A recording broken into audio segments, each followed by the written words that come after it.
Hi guys, today I'm going to show you how I make my delicious steak sandwich. Please don't forget to subscribe and hit that like button so YouTube can share my videos with new viewers. Marinate your steak with garlic, salt, and pepper, and make sure to marinate all sides. Let this sit for about 30 minutes. Remove some of the insides of your bread. In a pan, melt butter and olive oil. Add your garlic paste and let it dissolve. Once dissolved, add your onions and season with salt, thyme, and red chili flakes. Sauté until softened. In a hot pan, add your butter and your steak. Cook your steak on high for about 3 to 4 minutes before flipping it. Cook according to your liking. I like to check for tenderness of the steak using my tongs.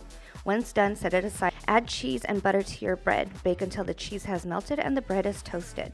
Slice your steak. Mine came out just how I like it, medium rare.